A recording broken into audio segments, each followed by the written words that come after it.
Sir local police বলছে যে এটা অ্যাক্সিডেন্ট নয়, মার্ডার। একজন সাইকেল চালক এইসব দেখেছে, আর সে বলছে যখন এইসব ঘটনা ঘটছিল তখন কারের ড্রাইভার কারটাকে কন্ট্রোল করার বদলে বাইরে ঝাঁপানোর চেষ্টা করছিল, সাহায্যের জন্য চিৎকার করছিল। আমার মনে হচ্ছে এটা কোনো নর্মাল অ্যাক্সিডেন্ট নয়। যেভাবে গাড়িটায় আগুন লেগেছে সেটা মনে হচ্ছে না নর্মাল। অবশ্যই এখানে কিছু এক্সেলারেন্ট ব্যবহার করা হয়েছে। এক্সেলারেন্ট? হ্যাঁ, এটা এমন এক ধরনের কেমিক্যাল যাতে আগুনটা অনেকটা বেড়ে যায়। আমার মনে হচ্ছে ওইটাই ব্যবহার করা হয়েছে। এখানে সবকিছু বোঝা যাবে না। আমি একটা কাজ করি, এই গাড়িটাকে আর লাশটাকে ফরেন্সিক ল্যাবে নিয়ে যাই। স্যার এই সে যে ওই অ্যাক্সিডেন্ট হতে দেখেছে। আচ্ছা, এখানে এক্স্যাক্টলি কি হয়েছিল? কি দেখেছো তুমি? এই গাড়িটাই খুন করেছিল। গাড়িটা? হ্যাঁ স্যার, এই গাড়িটা পুরো পাগল হয়ে গিয়েছিল। গাড়ির কাঁচ, ওয়াইপার আর লাইট একসাথে চলছিল, আবার একসাথে নিভছিল। এই কারটা নিজের থেকেই ছুটে চলেছিল। গাড়ির লোকটা নিজে চালাচ্ছিল না, উনি বাইরে বেরিয়ে আসতে চাইছিল, হেল্প চাইছিল চিৎকার করে, কিন্তু গাড়িটা থামেইনি। আমাকে বিশ্বাস করুন, মনে হয় এই গাড়িটার মধ্যে ভূত আছে। ভূত? হ্যাঁ স্যার, আমি নিজের চোখে দেখেছি। আমরা জানি যে তুমি মিথ্যে কথা বলছো না, কিন্তু এখানে যা কিছু ঘটেছে ওর কারণ ভূত নয়, অন্য কিছু হবে। ওটা আমরা জেনে যাব। স্যার আমি বলছি কি, প্রত্যেকদিন রাতে এখান থেকে একজন মহিলা সাদা শাড়ি পরে বেরিয়ে প্রত্যেকটা লোকেদের ভয় দেখায়। আচ্ছা, ও তোমাকে কোনোদিন কিছু করেনি? হ্যাঁ পঙ্কজ, আসুন আসুন, আপনি যা সাহায্য করেছেন তার জন্য ধন্যবাদ।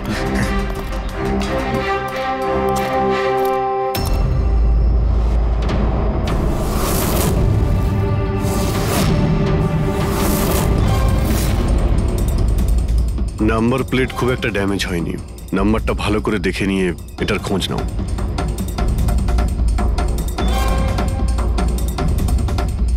আচ্ছা দয়া, যদি গাড়িটা জোরে আসতো আর যদি খুব জোরে ব্রেক মারতো তাহলে তো টায়ারের মার্ক এখানে দেখা যেত। এখানে তো কিছুই দেখতে পাওয়া যাচ্ছে না। হতে পারে কেউ গাড়ির ব্রেকটা ফেল করে দিয়েছে। স্যার হতে পারে ওই মহিলাই ব্রেক ফেল করিয়ে দিয়েছিল। কোন মহিলা? স্যার ওই সাইকেলের লোকটা বলছিল না যে ওই মহিলাই।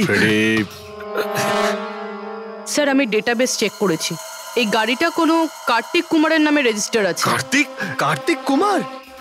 কেন? কে এই কার্তিক কুমার? কোনো বড় ফিল্ম স্টার কিংবা সেলিব্রিটি কি? আরে স্যার তার থেকেও ইম্পর্টেন্ট লোক। স্যারও মোবাইলের জগতে আলোড়ন সৃষ্টি করেছে। স্যার এটা মার্ডার স্যার, ওকে কেউ মেরে ফেলেছে। এই বড় বড় মোবাইল কোম্পানি আছে না স্যার, এরা সবাই ওর শত্রু ছিল স্যার। ও কমন ম্যানদের জন্য একটা স্মার্টফোন বানিয়েছিল স্যার। ওর এই ফোনটা যদি মার্কেটে চলে আসতো তাহলে বড় বড় মোবাইল কোম্পানি তো একেবারে ধুলোয় মিশে যেত। সাধারণ মানুষের স্মার্টফোন? হ্যাঁ স্যার, ওনার কোম্পানি P2+ পৃথিবীর সবচেয়ে সস্তা স্মার্টফোন বানায়। বড় বড় কোম্পানির টপ ব্র্যান্ড ফিচার্সগুলো যেগুলো থাকে না, ওই সব ফিচার্স এই ফোনটাতে থাকার কথা ছিল, তাও 10 গুণ কম দামে। স্যার ওর কনফারেন্সের একটা ভিডিও আছে স্যার, আমি দেখাচ্ছি। এই দেখুন স্যার, এই ভিডিওটা দেখুন। শান্ত হয়ে যান, শান্ত হয়ে যান, শান্ত হন, শান্ত হন। এই হলো কার্তিক, আপনাদের প্রশ্নের উত্তর এই দেবে। ইলেকট্রনিক্স ফোনের যে বিশেষত্ব, ওটা আমাদের P2+ ফোনে সেই সমস্ত রয়েছে। যে ইলেকট্রনিক্স ফোন আপনাদের 50,000 টাকায় কিনতে হয়, ঠিক সেরকমই ফোন আমাদের কোম্পানি P2+ আপনাদের মাত্র 5,000 টাকায় দেবে। কিন্তু এত কম দামে এত হাই স্মার্টফোন আপনারা দেবেন কি করে?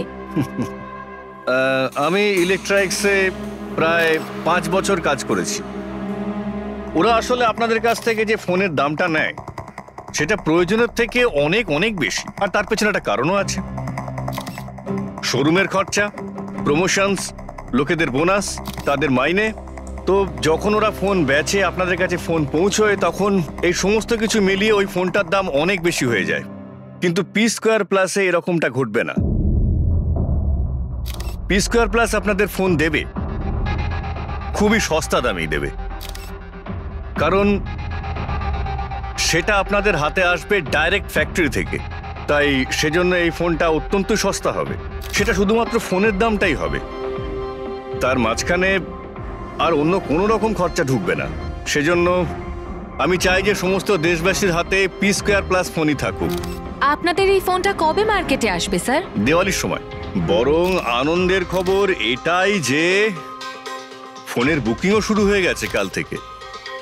আর লাস্ট 24 ঘন্টায় 5000-এরও বেশি ফোন বুকিং হয়েছে। এখন ব্যাস শুধু আমাদের ভালো ফোন বানাতে হবে, যে কারণে আমরা ভালো টিম হায়ার করেছি, বেস্ট ইঞ্জিনিয়ার্স, বেস্ট প্রোগ্রামার্স আর বেস্ট ডিজাইনার। এই সমস্ত মিলে আমরা একটা ভালো ফোন তৈরি করব।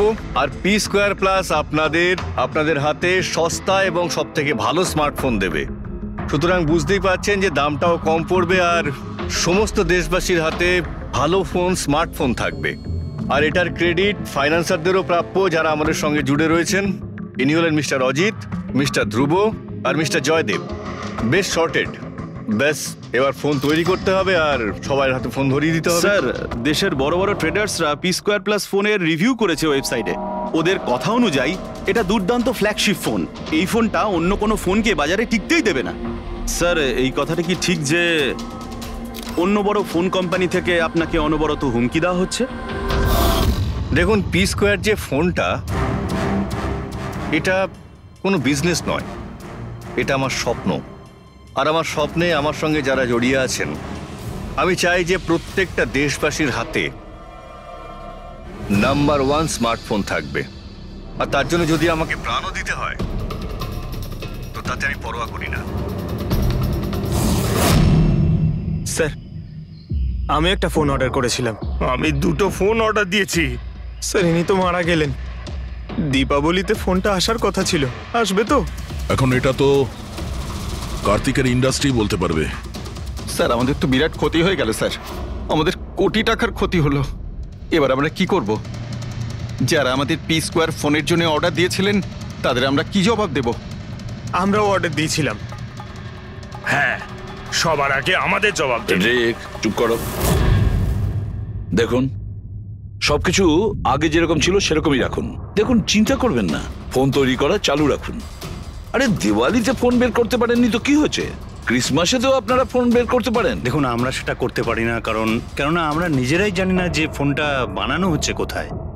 অ্যাকচুয়ালি কার্তিক আমাদের কিছুই বলেনি। তার উপর বড় বড় কোম্পানি, অনলাইন দোকান আর ওই শপিং কমপ্লেক্সগুলোরও ভীষণ প্রেশার থাকে। আর এর ফলেই হয়তো ওরা কোনো রিস্ক নিতে চায় না। আর স্যারও ভয় পেয়েছিল। ও ভয় পেয়েছিল এই ফোন অন্য কোনো কোম্পানি না বানিয়ে ফেলে, সেই জন্য এই কথাটাও কাউকে বলেনি। বরং ও ফোনের আলাদা আলাদা পার্ট আলাদা আলাদা কারখানা থেকে বানিয়েছিল। আচ্ছা, ওই যে 10টা ফোন, সেটা আপনাদের কাছে আছে তো? আগে না স্যার, ওই ফোনগুলো কার্তিকের কাছে ছিল। আচ্ছা, ওই 10টা ফোন কার্তিকের কাছেই ছিল। কার্তিকের কাছেই ছিল।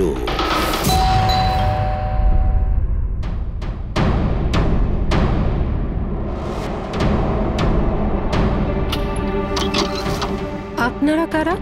সিআইডি। আসুন।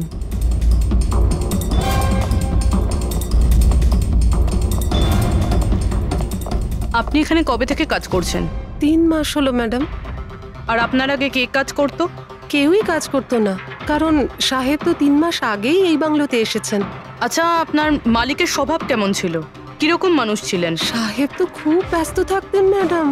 উনি তো খুব কম আসতেন এই বাড়িতে, সেজন্য আমার কাজও একটু কম ছিল। কিন্তু মাইনে পুরোটাই দিতেন, টাকা সবটাই মিটিয়ে দিতেন সাহেব। হ্যাঁ। ওনার সঙ্গে দেখা করতে এখানে কি কেউ আসতো? না তো, কেউ দেখা করতে আসতো না। উনি তো একাই নিজের ঘরে বসে নিজের কাজ করতে থাকতেন। আচ্ছা, তোমার সাহেবের রুমটা কোথায় যেখানে উনি কাজ করতেন? ওই যে ওপরে সাহেব। রুমটা দেখান। ফ্রেডি, পঙ্কজ, তোমরা নিচটা দেখো কিছু পাওয়া যায় কিনা।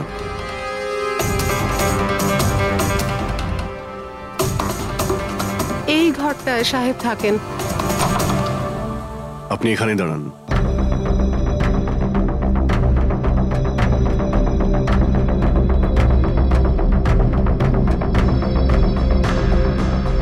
ওর সাহেব নাকি কাজ করতেন।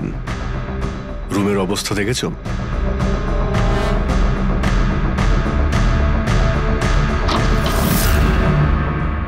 এই কাজ করে কি করে না সেটা জানি না, কিন্তু অন্য কেউ এখানে নিজের কাজটা করে গেছে।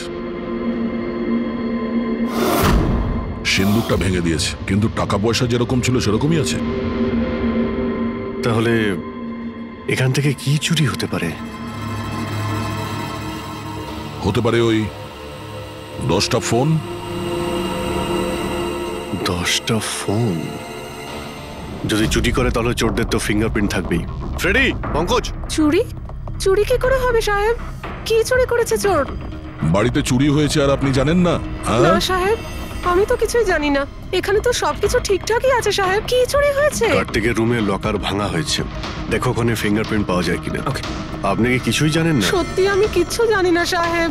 এটাও তো জানতাম না যে সিন্ধুক আছে ঘরের ভেতর। আমার তো ঘরের ভেতরে যাওয়া নিষেধ ছিল সাহেব। ওই ঘরের সাফাইয়ের কাজ সাহেব বোধহয় নিজেই করতেন, আমি কখনো ভেতরে যাইনি।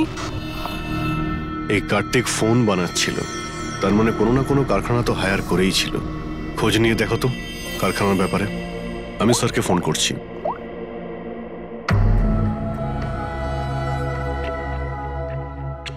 এই শব্দটা? স্যার, কিছু ডিস্টারবেন্স আছে, বাইরে থেকে কল করছি।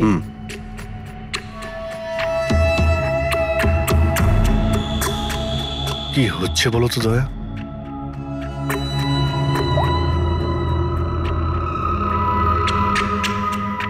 ও, এই কার্তিকের পিছনে অনেক লোকই লেগেছিল, হয়তো ওর ফোনের জন্যই। এখানে যতগুলো পর্দা রয়েছে সবগুলো বন্ধ করে দিই, রুমটাকে অন্ধকার করতে।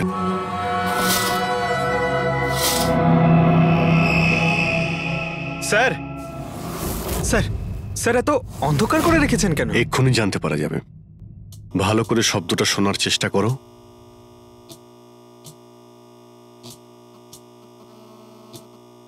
হ্যাঁ, একটা আওয়াজ আছে, কিন্তু এত আস্তে যে ঠিক মতো শোনা যাচ্ছে না। 1 মিনিট, মনে হচ্ছে এই ঘরে বাঘ আছে। কি বাঘ? বাঘ? ও আচ্ছা, আরশোলা আর পোকামাকড়ের কথা বলছেন? না না সাহেব, আমি খুব ভালো করে ঝাড়পোছ করি। আমরা ওই সব বাঘের কথা বলছি না। এই বাঘ হলো যে ছোট ছোট পাওয়ারফুল মাইক্রোফোন, যার দ্বারা ঘরের ভেতরে সমস্ত কথা শোনা যায়। এটা ভালোই হয়েছে যে আমি ফোন করছিলাম। ফোনের স্পিকারে এখানকার ইলেকট্রোম্যাগনেটিক ফিল্ড ধরা পড়েছে, তাই বুঝতে পারলাম এখানে বাগ লাগানো আছে।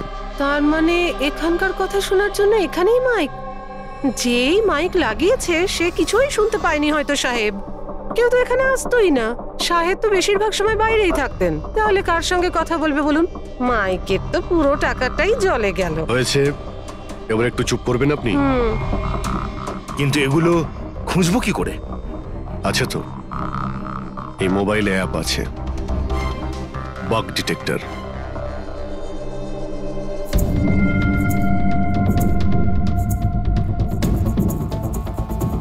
এই রেড লাইটটা দেখতে পাচ্ছ? এখানেই বাগ আছে, ভালো করে দেখো তো। মাইক্রোফোন আর এখানে স্মল ক্যামেরাও লাগানো আছে, হয়তো এখানেই রয়েছে।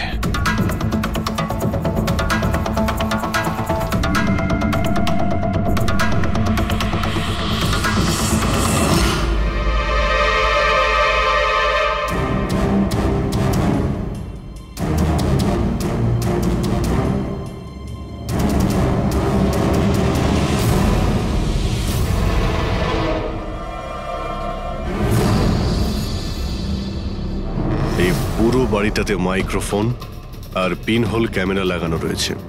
Sir, bug sir, pinhole camera. Bug আর পিনহোল ক্যামেরা তো পেয়ে গেলাম, কিন্তু এগুলো করছে কে? আর এইসব জিনিসের রেকর্ডিং কার কাছে আছে? কার্তিকের বাড়ির ভেতরেই কেউ ওর উপর নজর রাখছিল। কি হলো? স্যার, এখানে কেউ নজর রাখছে। কে? স্যার, পিছনে একটা কালো গাড়ি আছে, সেটাই বাংলোর চারপাশ থেকে ঘুরছে অনেকক্ষণ ধরেই।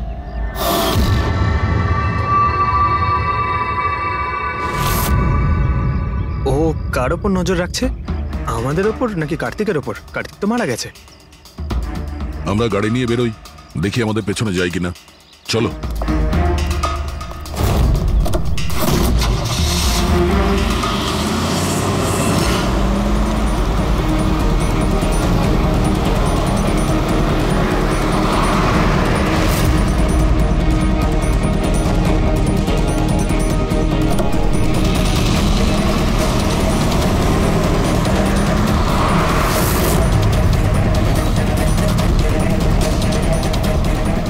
আমাদের ফলো করছে।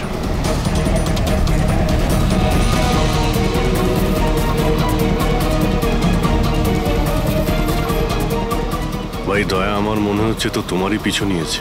দেখা যাক কতদূর পর্যন্ত ফলো করে। পঙ্কজ, ওই লোকটার মুখ দেখেছো? বুঝতে পেরেছো কে গাড়ি চালাচ্ছে? স্যার মুখ তো দেখতে পাচ্ছি না স্যার। অভিজিৎ, ওর মুখটা দেখতে পাচ্ছি না। কি করব? তুমি ওর পেছনে লেগে থাকো।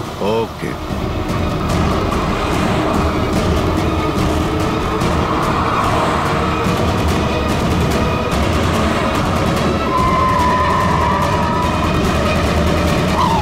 তাহলে তুমি আগে পুলিশে চাকরি করতে, তারপর উল্টোপাল্টা কাজের জন্য তোমাকে চাকরি থেকে বের করে দেওয়া হয়, তারপর তুমি গোয়েন্দাগিরি শুরু করো। কেন করছিলে কার্তিককে নিয়ে তদন্ত? হ্যাঁ, কেন করতে? হ্যাঁ, দেখো দিগ্বিজয়, খুব ভালো করে কথাটা শোনো। বেআইনি কাজের স্পাইগিরি করার অপরাধে তোমাকে জেলেও ভরে দিতে পারি, জানো? বেআইনি কাজ? হ্যাঁ, বেআইনি কাজ। স্যার, আমার কাছে লাইসেন্স আছে। পুলিশের চাকরি ছাড়ার পর আমি প্রাইভেট ডিটেকটিভ হয়ে গেছি। আর কার্তিকের উপরে খোঁজ খবর নেওয়ার জন্য আমাকে অ্যাসাইনমেন্ট দেওয়া হয়েছিল। কে দিয়েছিল তোমাকে এই অ্যাসাইনমেন্ট? সোজাসুজি উত্তর দাও, নয়তো লাইসেন্স ক্যান্সেল হয়ে যাবে। বলবে না? বলবে না? না, কেস ফাইল করো এর বিরুদ্ধে আর নিয়ে যাও একে। না স্যার, আমি বলছি। তাহলে বলো। আমাকে ওই অ্যাসাইনমেন্ট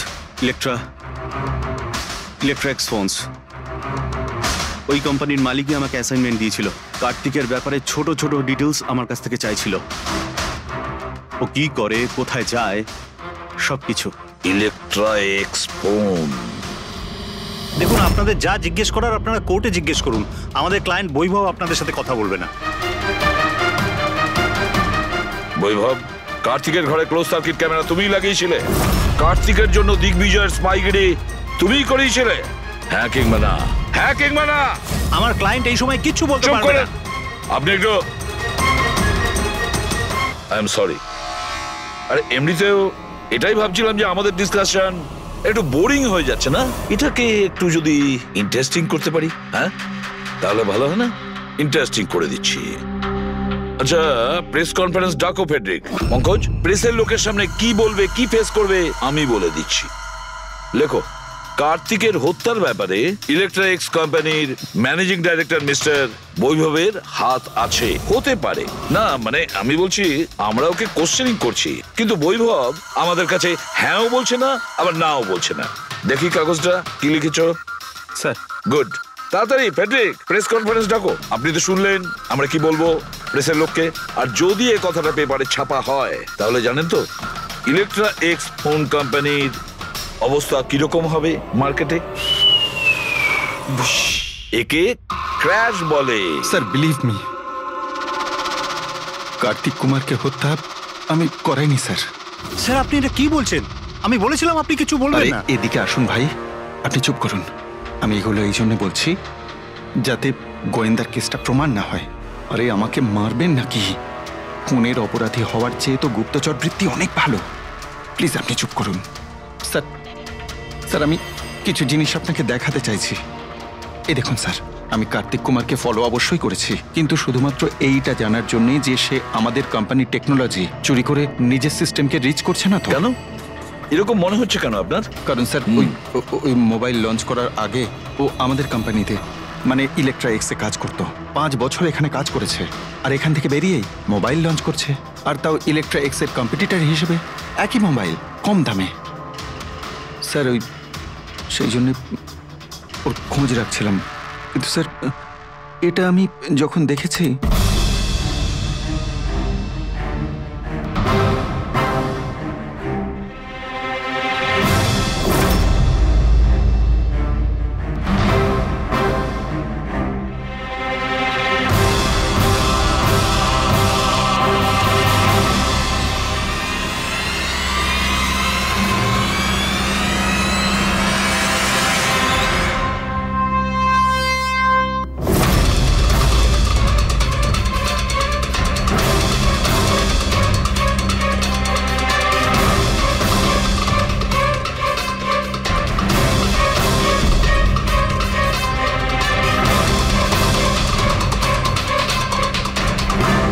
ওই মাস্ক পরা লোকগুলো কারা ছিল, কি কারণে এসেছিল?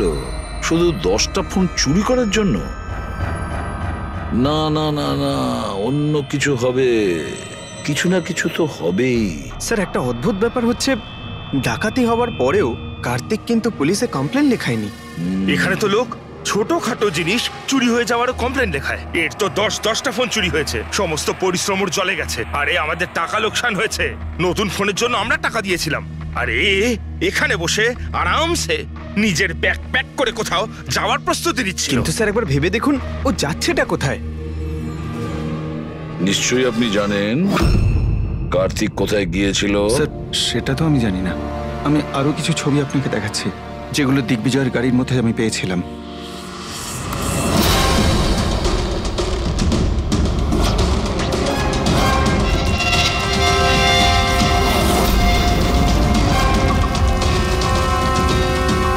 স্যার এরপরে কার্তিককে দিগ্বিজয় আর দেখেনি। স্যার ব্যাপারটা পরিষ্কার যে কার্তিকের নিখোঁজের পিছনে দিগ্বিজয়ের কোনো হাত নেই। এই পুরো ফুটেজটা আমার চাই। কার্তিক ল্যাপটপে কি করছে ওখানে? স্যার, হ্যাঁ, ফ্লাইট টিকিট বুক করছিল। স্যার আমি ওর ক্রেডিট কার্ডের ডিটেলস চেক করেছি। ও রাত্রি 9টার সময় মালদ্বীপ যাওয়ার টিকিট বুক করছিল। শুধু যাওয়ার, আসার নয়? না স্যার, ওর ফ্লাইট সকাল 10টার সময় ছিল, কিন্তু তার কিছু ঘন্টা আগেই ওর খুন হয়ে গিয়েছিল। শুধু এটাই না স্যার, ও সেদিন রাত 11টা থেকে ভোর 4টের মধ্যে পানামার আলাদা আলাদা ব্যাংক অ্যাকাউন্টসে লাখ টাকার ট্রানজ্যাকশন করেছিল। রাত 11টা থেকে 4টের মধ্যে তো ঘরে ছিলই না স্যার, তাহলে মানি ট্রান্সফারটা করলো কোথা থেকে? অদ্ভুত ব্যাপার, বাড়িতে ডাকাতি হচ্ছিল আর এই রাজকুমার যাচ্ছিলেন ছুটি কাটাতে। ছুটিতে যাচ্ছিল না ফ্রেডি, এই দেশ ছেড়ে চলে যাচ্ছিল। আমাদের দেশের মালদ্বীপের সঙ্গে কোনো এক্সচেঞ্জ কন্ট্রাক্ট নেই, তার মানে আমরা কাউকে মালদ্বীপ থেকে গ্রেপ্তার করতে পারবো না। আর সেই কারণে অপরাধী এখানে অপরাধ করে আর মালদ্বীপে চলে যায়। এও ঠিক সেটাই করছিল, এখান থেকে কোটি কোটি টাকা নিয়ে একেবারে পালিয়ে যাচ্ছিল। যেমন কর্ম তেমন ফল, লোকদের কষ্টের টাকা নিয়ে পালাচ্ছিল। অ্যাক্সিডেন্ট হয়ে গেছে। হয়ে গেছে না, করিয়েছে। অ্যাক্সিডেন্ট করিয়েছে বস। তার মানে? মানে হচ্ছে কার্তিকের গাড়ি থেকে আমি এইটা পেয়েছি। এটা কি? এটা হচ্ছে CAN পাস্টিভাইস। CAN পাস্টিভাইস? এটা কি ওই সেই হ্যাকিং ডিভাইসটা? একদম ঠিক Abhijit. CAN controller area network. ওই স্মার্ট কারে ইঞ্জিনকে কন্ট্রোল করার জন্য যে ইউনিট হয়, এটা ওটাকে কন্ট্রোল করে নেয় একদম, আর পুরো গাড়ির কন্ট্রোল নিজের কাছে নিয়ে নেয়। মানে কম্পিউটার যেভাবে হ্যাক করা যায় সেরকম? একদম ঠিক দয়া, ওইভাবেই। কেউ এই ডিভাইসটার সাহায্যে পুরো গাড়িটাকে কন্ট্রোল করে নিয়েছিল, আর তারপর কার্তিকের গাড়িটাকে অ্যাক্সিডেন্ট করিয়ে দিয়েছিল। আর শুধু তাই নয়, খুনি চাইছিল অ্যাক্সিডেন্টে কিচ্ছু যেন না বাজে, কিচ্ছু না। বললাম না বস, ওই আগুনকে বাড়ানোর জন্য যে কেমিক্যাল, হ্যাঁ, আমি গাড়িটার মধ্যে ওই কেমিক্যালটার অনেক ট্রেসেস পেয়েছি। তবুও আমি আরো কিছু চেক করছি, যখনই জানতে পারবো আমি সঙ্গে সঙ্গে জানাবো। ঠিক আছে।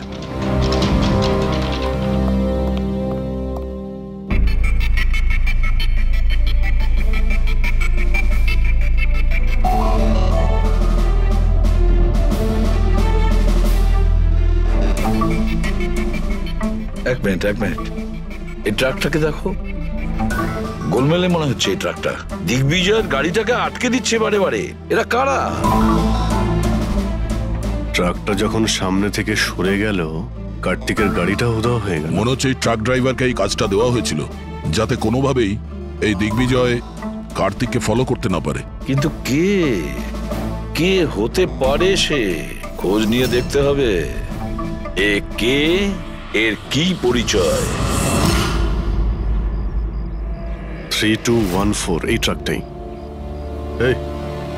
এই ট্রাকের সঙ্গে কার ধাক্কা লাগে?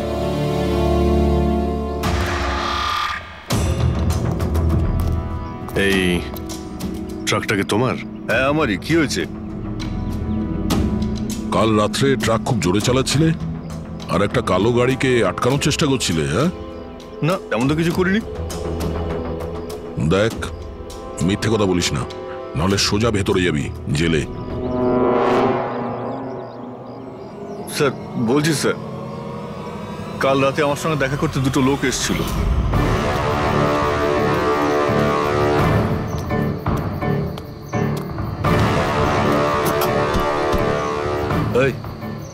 একটা কাজ করে দিবি তুই? কি কাজ? তোমরা কারা?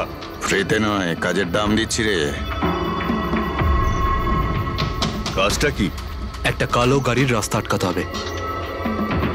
গাড়ির নাম্বারটা দে। এই যে নাম্বার। ঠিক 1 ঘন্টা বাদে জেপি রোডে পৌঁছে যাস। কোনো ঝামেলা নেই তো ওখানে? কোনো ঝামেলা নেই, শুধু কালো গাড়িটাকে আটকাতে হবে, বুঝলি? মুখ তো ঠিক মতো দেখিনি স্যার। ওরা আমাকে টাকা দিল আর গাড়ির নাম্বার দিল, তারপর বললো এই গাড়িটাকে দাঁড় করাতে। এখন দেখুন, এই 2 মিনিটের কাজের জন্য আমি এত টাকা পাচ্ছিলাম স্যার, তাই আমি করেছি কাজটা। ওদের দেখতে কেমন ছিল কিছু মনে আছে? স্যার ওদের দুজনেরই চেহারা বেশ ভালোই ছিল স্যার। আর হ্যাঁ স্যার, যখন আমি কালো গাড়িটাকে আটকালাম না, তো ওরা দুজন ওখানেই ছিল। ওরা দুজন পিস্তল বার করে আর আগের গাড়িটাতে ঢুকে পড়ে। আর তোমার মনে হয় তুমি কোনো অন্যায় কাজ করনি? তোমার জন্য একজন মারা গেছে, বুঝতে পেরেছো তুমি? আমি কি করে জানবো স্যার যে এরকম কিছু একটা ঘটবে? জানতেই যখন পারলি তখন পুলিশে কমপ্লেন করিসনি কেন? ভয় পেয়ে গেছিলাম স্যার। কার্তিকের বাড়িতে 2 জন ডাকাতি করে। দিগ্বিজয়ের গাড়ি আটকানোর জন্য ট্রাকের লোককে টাকা দেয় 2 জনে, আর কার্তিকের গাড়ি বন্দুক দেখিয়ে ডাকাতি করে 2 জনে। এরা 2 জন কারা? কারা এই 2 জন? স্যার যদি এরা 2 জন কার্তিককে কিডন্যাপ করে আর রাত 11টা থেকে 4টে পর্যন্ত কার্তিক ওদের কাছে থেকে থাকে, তার মানেটা স্যার একদম পরিষ্কার। যে বিদেশি অ্যাকাউন্টে টাকাগুলো ট্রান্সফার হয়েছে সেটা কার্তিকের অ্যাকাউন্ট হতেই পারে না। কিন্তু স্যার 5,000 টাকার একটা ফোনের জন্য এত কিছু? স্যার এই 5,000-এর ফোনেই তো এত বড় গোপন রহস্য লুকিয়ে আছে। এই জন্য তো কার্তিককে নিজের প্রাণটাও দিতে হলো। কার্তিকের মৃত্যুর রহস্য এই মোবাইল ফোনেই আছে। চলো এই মোবাইল আমরা বানাই। তার মানে স্যার? কার্তিকের ইনভেস্টর আমাদের বলে যে কার্তিক ডিফারেন্ট স্পেয়ার পার্টস আলাদা আলাদা কোম্পানি থেকে নেয় এই ফোন বানানোর জন্য। স্যার আমরা তো কার্তিকের অ্যাকাউন্ট চেক করেছিলাম স্যার। ওর অ্যাকাউন্ট থেকে 4টে ম্যানুফ্যাকচারিং ইউনিটকে টাকা ট্রান্সফার করা হয়েছে স্যার। ব্যাস, তাহলে চলো যাই আমরা এই 4টে ম্যানুফ্যাকচারিং ইউনিটে আলাদা আলাদা স্পেয়ার পার্টস দিয়ে মোবাইল ফোন বানানোর জন্য।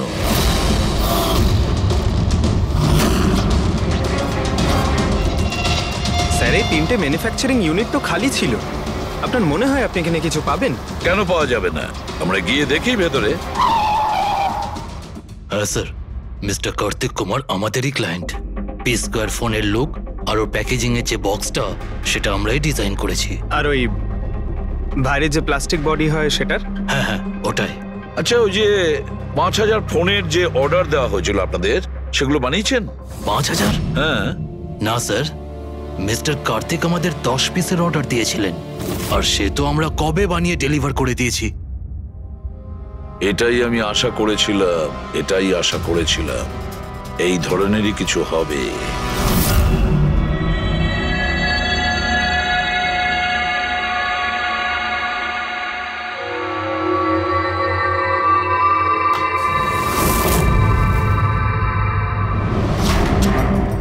কার্তিক ফোনের বডি ইলেকট্রা ডিজাইনেই বানিয়েছিল। Electra design. কিন্তু স্যার ও ফোনের বাকি অংশগুলো বানানোর জন্য একটা ম্যানুফ্যাকচারিং ইউনিট ভাড়ায় নিয়েছিল, কিন্তু ওখান থেকে কিছু বানায়নি। বানায়নি? কিন্তু স্যার ও ফোনটা কোথাও তো নিশ্চয়ই বানিয়েছে। কোথায়? কোথাও নয় পুরবি, ফোন কোথাও বানানো হয়নি। কোথাও না মানে কি বলতে চাইছো তুমি? বস, ও ফোন বানায়নি, বরং ফোনের আলাদা আলাদা পার্টস গুলোকে নিয়ে নিজে অ্যাসেম্বল করেছে। আলাদা আলাদা স্পেয়ার পার্টস নিয়ে ও ফোনের অ্যাসেম্বল করেছে? আচ্ছা এটা তুমি জোর দিয়ে বলছো কি করে? হ্যাঁ বস, আমি ওইখানে একটা নয় পুরো 11টা ফোন পেয়েছি। 11টা মোবাইল ফোন? একটা তো কার্তিকের লাশের একদম পাশে, ওটা হয়তো ওর নিজের ফোন হতে পারে। আর বাকি যে 10টা ফোন ছিল সেগুলো ওই কারের পেছনের সিটে পড়েছিল। আরো 10টা ফোন? মানে পি স্কোয়ার প্লাসের ওই 10টা মডেল যা কার্তিক লঞ্চ করতে চেয়েছিল। এক্স্যাক্টলি ওই 10টা ফোন। ওই ফোনগুলোর বেশি কিছু বাঁচেনি, কিন্তু তবুও আমি ওর ব্যাটারি আর কিছু পার্টস কে যখন আলাদা করে ল্যাবে চেক করলাম তখন আমি চমকে গেলাম। আমি জানতে পারলাম যে আসলে ওই ফোনগুলো ইলেকট্রা এক্স কোম্পানির ফোন। কি? এটা কি করে সম্ভব ডক্টর? সেটা বলতে পারবো না দয়া, কিন্তু এটাই হয়েছে। আমি ওই কোম্পানির থেকে লোকজন ডেকে আমি কনফার্মও করেছি। ওই ইঞ্জিনিয়াররাও আমাকে বলেছে যে এই ফোনগুলো আমাদের কোম্পানিরই, ইলেকট্রা এক্স। তার মানে কার্তিক ইলেকট্রার পুরনো অংশগুলোকে ওই যে নতুন ডিজাইন করা বডি প্যানেল ছিল তার মধ্যে ফিট করতে গেছিল, আর সেটা অর্ধেকেরও কম দামে বিক্রি করার চেষ্টা করেছিল। এটা কেউ কেন করবে? টাকা দয়া, টাকার জন্য। ও তখন নতুন ফোন বানাতেই চায়নি, ইনভেস্টারের টাকা নিয়ে এখান থেকে কেটে পড়তে চেয়েছিল। আবার কি, যতজন ইনভেস্টর আছে না সবাইকে ডাকো এখানে, বলে দাও ওদের যে কার্তিক ওদেরকে কিরকম ঠকিয়েছে। এ আপনি কি বলছেন? এত বড় ফ্রড! আর আমাদের টাকা? কার্তিক সেসবের কি করেছে? মরার আগে কার্তিক কয়েকশো কোটি টাকা রাতারাতি পানামার কিছু ব্যাংক অ্যাকাউন্টে ট্রান্সফার করে দিয়েছে। আর ইন্টারন্যাশনাল আইন অনুযায়ী আমরা পানামার ব্যাংকগুলোতে তদন্ত করতেও পারবো না। তাই আপনাদের টাকা পাওয়ার চান্স খুব কম। না আপনাদের, না ওই সমস্ত কাস্টমারদের যারা ফোন আগে বুক করেছিল। কিন্তু মরলো কি করে? মানে অ্যাক্সিডেন্ট ছিল না খুন? খুন। কার্তিক খুন হয়েছে, অ্যাক্সিডেন্ট হয়নি, অ্যাক্সিডেন্ট করানো হয়েছে। অ্যাক্সিডেন্ট করানো হয়েছিল মানে খুনি কে? তাহলে জানা যাবে খুব শিগগিরই, খুব তাড়াতাড়ি জানা যাবে। স্যার। হ্যাঁ পুরবি। স্যার, একটা অনেক বড় ব্রেক থ্রু আমরা পেয়ে গেছি। কার্তিকের বোন কৃতিকা, যে লখনৌতে থাকে, ওর সাথে আমার কথা হয়েছে। ও এটা বলছে যে কার্তিক ওকে একটা এনভেলপ কুরিয়ার করেছিল মারা যাওয়ার কিছু ঘন্টা আগে। ওখানে খুনির বিরুদ্ধে কিছু প্রমাণ আছে, আর কার্তিকের লিখে যাওয়া একটা চিঠি। সেখানে লেখা রয়েছে যে যদি ওর কিছু হয়ে যায় তাহলে এই চিঠিটা যেন সিআইডিকে দেওয়া হয়। ফ্যান্টাস্টিক ওয়ার্ক পুরবি।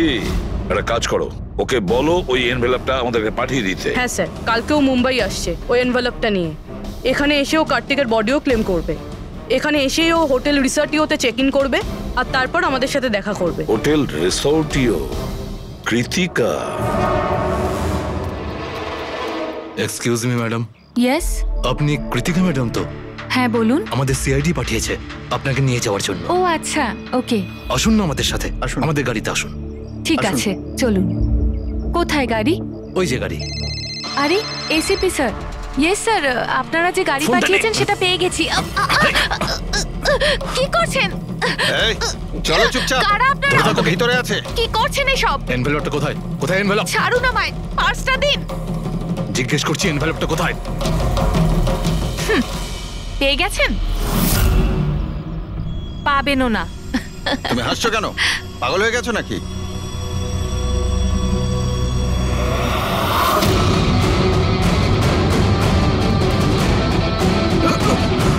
চিঠি চাই?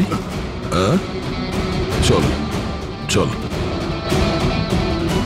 থ্যাংক ইউ অফিসার নেহা, এবার আপনি আসতে পারেন। এদের আমরা বুঝে নিচ্ছি। এটা আমার ডিউটি স্যার। অফিসার মীরা, তাহলে কৃতিকা কোথায়? কৃতিকা নামে কার্তিকের কোনো বোন ছিলই না। এই কৃতিকাকে তো আমরা তৈরি করেছি আসল খুনিকে ধরবার জন্য। এই কেসে আমাদের সবাইকেই সন্দেহ ছিল, আর সে ইলেকট্রিক্স ফোনের লোকেরাই হোক, অনলাইন শপের লোকেরাই হোক, বা ইনভেস্টর। ওই ফোনটা পাওয়ার জন্য যে কেউ কার্তিককে খুন করতে পারত। আর যেই জানা গেল যে কার্তিক ফোনটাকে লঞ্চ না করে এখান থেকে পালিয়ে যাচ্ছে তোমাদের সবাইকে বোকা বানিয়ে, তখনই ক্লিয়ার হয়ে গেছিল যে কার্তিকের খুন সেই করতে পারে যার কার্তিকের জন্য অনেক লস হয়েছে। যার মানে হলো ইনভেস্টার্স, যারা সবাই এই প্রজেক্টে নিজেদের টাকা লাগিয়েছিল। কিন্তু আপনারা তিনজন, আপনাদের মধ্যে কে সেটা যে এই খুনটা করেছে এটা জানার জন্যই আমাদের কৃতিকার নাটকটা করতে হয়েছে। এতক্ষণে শুনলেন তো আমাদের গল্পটা, এবার আপনার গল্পটা আমাদের বলুন। লুকোনোর একদম চেষ্টা করবেন না, কারণ আপনার লোকেরা আমাদের সবকিছু বলে দিয়েছে, সবকিছু। এবারে বলুন। স্যার কি বলবো স্যার? 18 বছর বয়স থেকে আমি বিজনেস করছি, আজ পর্যন্ত কখনো লোকসান করিনি। কার্তিক আমার মুখে চুনকালি মেখে দিল। সন্দেহ তো আমার প্রথম থেকেই ছিল ওর উপর। কখনো কিছু বলতোই না মুখ ফুটে, সব কিছু সিক্রেট রাখতো। আর এখানে লঞ্চিং এর দিন এগিয়ে আসছিল আর আমার টেনশন হচ্ছিল, হাই বিপি হয়ে গেছিল। আমি আমার লোকজনকে ওর ঘরে পাঠিয়ে ফোনগুলো চুরি করে নিলাম। তারপর যখন আমি জানতে পারলাম, তুই কি ভেবেছিলি রে? আমার মুখে চুনকালি লাগাবি আর আমাকে ছেড়ে ছোট্ট করে শহর ছেড়ে চলে যাবি, আর আমি সেটা তোকে করতে দেবো, তাই না? কোটি টাকার বিজনেস করি আমি, তোকে এখান থেকে আমি যেতে দেবো না। এরকম কিছুই হয়নি। আপনি ভালো করেই জানি আমি তুই কোনো মোবাইল টোবাইল লঞ্চ করবি না। OP2 প্লাসের প্যানেল বানিয়ে আমাদের সবার টাকা আত্মসাৎ করতে চাইছিলি লঞ্চিং এর বাহানায়। এরকম এরকম এরকম কিছুই নয়। আপনি চুপ, একদম চুপ। এবার আমি যেটা বলছি চুপচাপ করবি। আমার পানামার অ্যাকাউন্টে, যেটা আমি খুলে রেখেছি, যেখানে যত টাকা আছে ওখানে ট্রান্সফার কর।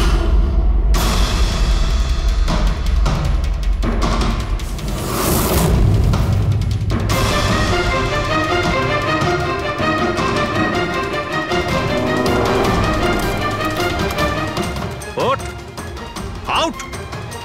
দাঁড়া, 1 মিনিট দাঁড়া। আমি ওই ফোনগুলো ওর হাতে দিয়ে দিয়েছিলাম, ভেবেছিলাম আগুনে পুড়ে সব নষ্ট হয়ে যাবে। এটাই আমার সবচেয়ে বড় ভুল হয়ে গেল। না হলে কি আমরা আপনাকে ধরতে পারতাম না? অজিত বাবু, আপনি এই ভুলটা না করলে অন্য একটা কোনো ভুল করতেন, আর আমাদের হাত আপনাকে ধরতে নিশ্চয়ই পৌঁছতো। ভুলে গেছিলেন আপনি যে আইনের হাত অনেক লম্বা হয়। কার্তিক আপনাকে ঠকিয়েছে আর রাগের মাথায় আপনি ওর প্রাণ নিয়েছেন। এবার আইন আপনাকে সুযোগ দেবে ভেবে দেখার যে যেটা আপনি করেছেন সেটা ঠিক না ভুল করেছেন। কিন্তু এই সব কিছু জেলের গড়াদের পিছনে হবে, হয়তো যাবজ্জীবন।